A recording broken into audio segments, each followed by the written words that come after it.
నమస్తే అండి. నేను నాగేశ్వర ఆంటీని మాట్లాడుతున్నాను. ఈరోజు మన అన్నదమ్ముల మధ్య కానీ, అక్క చెల్లెళ్ళ మధ్య కానీ, లేకపోతే బంధువుల మధ్య కానీ చిన్న చిన్న ఆస్తు గొడవలు వస్తాయి కండి.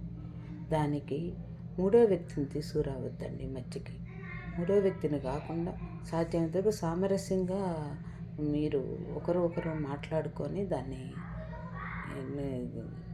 జరిగేటట్టు చూసుకోండి. రూ. 1,00,000 1,00,000 1000 10,000 ఎవరికి సొమ్ము తగ్గట్టు దానివల్ల వాదించుకుంటే డబ్బులైతే వస్తాయేమో కానీ మనుషులు మళ్ళీ తిరిగి ఈ రారండి.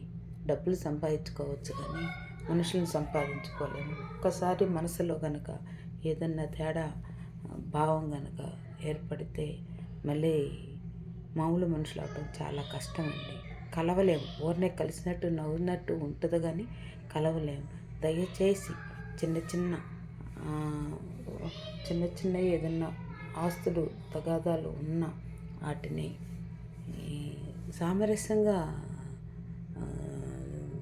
అయ్యేటట్టు చూసుకోవాలని నేను అనుకుంటున్నానండి. ఎన్నో సంవత్సరాల నుంచి చక్కగా అందరూ కలిసి ఉండి చివరికి ఒక చిన్న దాని దగ్గర వాదించుకొని నువ్వు గొప్ప నేను గొప్ప, నేను కరెక్టా నువ్వు కరెక్టా అని వాదించుకొని చివరికి ఒకరొకరు మొహం చూసుకునే పరిస్థితి తెచ్చుకుంటున్నారు కొంతమంది.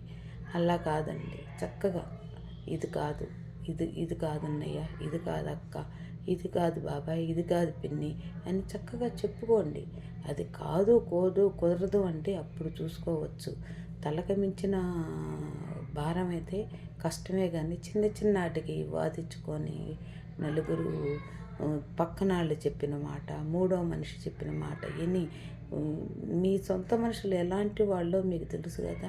పక్కన వాళ్ళు చెప్పిన మాట ఎందుకు వినాలనుకుంటారు? దాని మూలంగా కుటుంబంలో ఎందుకు గొడవలు వస్తాయి?